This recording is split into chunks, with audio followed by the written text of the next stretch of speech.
சிவன் கதைகள். கதை 1. மிதக்கும் மாட்டு வண்டியில் முகமில்லா மனிதர். தென்னிந்திய பகுதியில் கர்நாடக மாநிலமான தற்போது உள்ள இடத்தில் ஒரு பக்தரின் வாழ்க்கையில் நிகழ்ந்த ஒரு அழகான சம்பவம் நினைவுக்கு வருகிறது. அந்த பக்தருக்கு வயது முதிர்ந்த தாய் இருந்தார். அவரது தாய் தன் குழந்தைகளை வளர்த்து அவர்களை உயர்வடைய செய்வதிலேயே தன் வாழ்நாள் முழுவதையும் அர்ப்பணித்திருந்தார். அவர் தனக்கென்று எதையும் கேட்டதில்லை. முதல் முறையாக தன் ஒரே மகனிடம் காசிக்கு சென்று தன் உடலை விடும் ஆசையை தெரிவித்தார். இந்த ஒரு விஷயத்தை எனக்கு தயவு செய்து நிறைவேற்றிக் கொடு என்று அவர் வேண்டினார். தனது தாய் மீது அளவில்லா அன்பு கொண்ட அம்மகன் உடனடியாக பயணத்திற்கான ஏற்பாடுகளை செய்வதாக சொன்னார். தனது பொருள் வாழ்க்கை சார்ந்த செயல்பாடுகள் அனைத்தையும் கைவிட்டுவிட்ட அவர் மனைவி மற்றும் குழந்தைகளை விட்டுவிட்டு அவர்களிடம் பிரியாவிடை பெற்று தனது தாயை கூட்டிக் கொண்டு பயணத்தை தொடங்கினார்.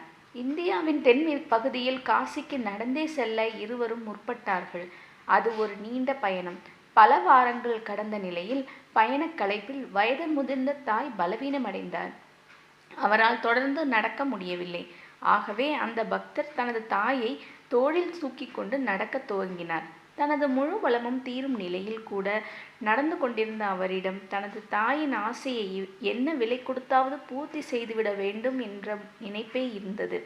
அந்த நீண்ட பயணத்தில் ஒரு காட்டு வழியில் பயணிக்க நேர்கையில் அங்கே ஒரு மணியோசையை கேட்டார். அந்த அத்துவான காட்டிற்குள் அப்படியொரு மணியோசை கேட்பது ஒரு இசைவான விஷயம்தானே. யார் மாட்டு வண்டியில் வருவது என்று அவர் பார்த்தபோது ஒற்றை மாடு பூட்டப்பட்ட மாட்டு வண்டி ஒன்று தெரிந்தது. பொதுவாக ஒற்றை மாடு பூட்டப்படும் வண்டிகள் உள்ளூர் தேவைகளுக்காக பயன்படுத்தக்கூடியவை. தொலைதூர பயணத்திற்கு எப்போதும் இரட்டை மாடுகள் பூட்டப்படும் வண்டிகள்தான். ஆனால் அந்த காட்டில் அடர்ந்த மைய பகுதியில் ஒரு மாட்டை மாடு பூட்டு கொண்டு வந்து கொண்டிருந்தது. தனது தாயை தோளில் சுமந்து சென்று கொண்டிருந்த அந்த மனிதனின் அருகில் ஒரு மாட்டு வண்டி நின்றது. உள்ளே ஏறுங்கள் என்றார் மாட்டு வண்டி ஓட்டுநர். ஏறிக்கொண்டனர். தனது தாயை வண்டியினுள்ளே பத்திரமாக அமர வைத்தார் மகன். வண்டி நகரத் தொடங்கியது. தனது தாயை வண்டியில் கூட்டிச் செல்வது குறித்த மகிழ்ச்சியுற்ற மகன் சிறிது நேரத்திற்கு பின் ஒரு விஷயத்தை கவனித்தார். வழக்கமாக மாட்டு வண்டிகளில் செல்லும் பொழுது பாதையில் மேடு பள்ளங்கள் ஏற்படும், அதிர்வுகள் ஏற்படும். ஆனால் ஏதும் உணரப்படவில்லை என்பதை உணர்ந்தார். பொதுவாக மாட்டு வண்டிகளில் மேடு பள்ளங்களில் போகும்போது அதன் அதிர்வுகளை தாங்குவதற்காக சஸ்பென்ஷன் ஏதும் இருக்காது. ஆனால் அந்த வண்டியில் மிதப்பது போல இருந்தது. வண்டியின் சக்கரத்தை கவனித்த போது அவை சுழலவில்லை. பின் அவர் காளையினை பார்த்தார். கால் மடக்கி அமர்ந்தவாறு இருந்தது. ஆனாலும் வண்டி சென்று கொண்டிருந்தது. பின் அவர் ஓட்டுநரை பார்த்தார். அங்கு முகமில்லாத ஒரு மேலாடை மட்டுமே இருந்தது. அது வெறுமையான முகம். அந்த ஆடைக்குள் ஒன்றுமே இல்லை.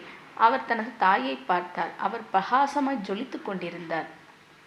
அவரது தாய் உடனே எழுந்து உட்கார்ந்து, நாம் வந்து சேர்ந்து விட்டோம், அவர் இங்குதான் இருக்கிறார், நான் போகும் நேரம் வந்துவிட்டது என்று சொல்லி தனது உடலை அங்கேயே துறந்தார்.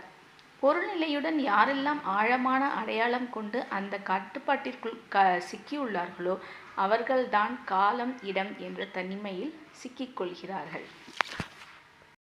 கதை 2. சிவனடியாரும் திருடனும். நான் பிறந்த இடத்திற்கு மிக அருகாமையில் வாழ்ந்த ஒரு யோகியை பற்றி இப்போது சொல்கிறேன். அவரை பற்றியும் அங்கு நடந்த அதிசயங்களை பற்றியும் சொல்லி கேட்டிருக்கிறேன். ஆனால் என்னுடைய இளம் வயது காரணமாக நான் அதற்கு அந்த முக்கியத்துவம் கொடுக்கவில்லை. அது ஒரு விதமான ஈர்ப்பை அளித்தாலும் அந்த நேரத்தில் அதற்கு நான் அதிக முக்கியத்துவம் கொடுக்கவில்லை. மைசூருக்கு 16 கிலோமீட்டர் தொலைவில் தற்போது பிரபலமாயிருக்கும் நஞ்சங்கூட்டின் புறநகர் பகுதியில் உள்ள பக்தர் ஒருத்தர் வாழ்ந்து வந்தார். அவரது பெயர் மல்லா. மல்லா எந்த குறிப்பிட்ட பாரம்பரியத்தை சார்ந்தவரோ அல்லது முறையாக வழிபாடு செய்வதையோ தியானம் செய்வதையோ அறிந்தவர் அல்ல. ஆனால் குழந்தை பருவம் முதல் கண்ணை மூடினால் அவர் காண்பது சிவனின் உருவத்தை தான். பக்தர் என்பது அவருக்கு பொருந்தாத வார்த்தையாய் இருக்கலாம். அவர் போல ஆயிரக்கணக்கானவர்கள் இருக்கிறார்கள். அவர்கள் சிவனிடம் சிறைப்பட்டிருக்கிறார்கள். அவர்களுக்கு வேறு வாய்ப்பில்லை. நானும் கூட அவரால் சிக்கப்பட்டவன்தான்.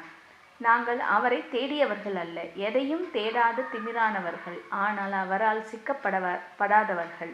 சிவன் ஒரு வேட்டைக்காரன். அவன் விலங்குகளுக்கு மட்டும் கண்ணி அளிப்பதில்லை, மனிதர்களுக்கு மட்டும்தான். இதுவும் அதை போல ஒன்றுதான். மல்லாவுக்கு சிவனைத் தவிர வேறொன்றும் தெரியாது. வியாபாரத்தையோ கைத்தொழிலையோ கற்றவனும் அல்ல. அதனால் காட்டுத்தனமாக வளர்ந்தார். யாரோ ஒருவரை நிறுத்தி அவரிடம் தனக்கு தேவைப்படும் பணத்தை எடுத்துக்கொள்வது தவறே என்பது அவருக்கு தோணவில்லை. எனவே அதை மட்டுமே செய்தார். அதனால் கொள்ளைக்காரன் என்று பெயரெடுத்தார். மக்கள் பயன்படுத்தும் காட்டு வழியில் ஒரு வழக்கமான கொள்ளைக்காரனாக மாறினார். அவர் அந்த இடத்தில் இருந்து கொண்டு தனது சுங்க வரியை வசூலித்தாரோ அந்த இடம் திருடனின் மூலை என்று பொருள்படும் கள்ள மூலை என்று அழைக்கப்பட்டதாயிற்று. ஆரம்பத்தில் மக்கள் அவரை திட்டினாலும் வருட கடைசியில் அவர் மக்களிடமிருந்து சம்பாதித்த ஒவ்வொரு பைசாவையும் மகா சிவராத்திரியை கொண்டாடுவதில் செலவழித்தார். மிகப்பெரிய விருந்தையும் அவர் அளித்தார். சில ஆண்டுகளுக்கு பிறகு மக்கள் அவரை ஒரு பெரும் பக்தராக அறிந்து கொண்டு தாங்களாகவே பணத்தை வழங்க ஆரம்பித்தார்கள். தங்களாகவே கொடுத்தவர்கள் ஊக்குவிப்பதில் அவருக்கு ஆர்வமில்லை.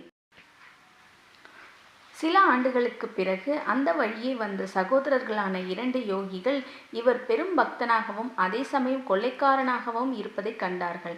அவரிடம், உங்கள் பக்தி மிகவும் அற்புதமானது, ஆனால் உங்கள் பாதை மக்களை துன்புறுத்துகிறது என்கிறார்கள். அதற்கு அவர், நான் சிவனுக்காக செய்கிறேன், அதில் என்ன பிரச்சனை என்றார். அவர்கள் அவரை சமாதானம் செய்து அவரை தனியே அழைத்து மற்ற வழிமுறைகளில் ஈடுபட செய்து கள்ளமூலை என்ற இடத்தை மல்லனமூலை என்று பெயர் மாற்றம் செய்தனர். இப்போதும் அந்த இடம் மல்லனமூலை என்றே அழைக்கப்படுகிறது. அவரால் கொண்டாடப்பட்ட மகா சிவராத்திரி பெரும் சங்கமாக அங்கே உருவெடுத்தது. கொள்ளையடிப்பதை கைவிட்டு இந்த 2 யோகிகளும் அமர்ந்த 2.5 ஆண்டுக்குள்ளாகவே அவர் மகா சமாதி அடைந்தார். இப்படி இவரை விடுவித்த பிறகு அந்த 2 யோகிகளும் தாங்களும் அப்படியே அமர்ந்து அதே நாளில் தங்கள் உடலை துறந்தனர். இன்று இவர்களுக்காக அழகான கோயில் எழுப்பப்பட்டு கபினி ஆற்றின் கரையில் இன்றும் மல்லனமூலை என்று அழைக்கப்பட்டு வருகிறது.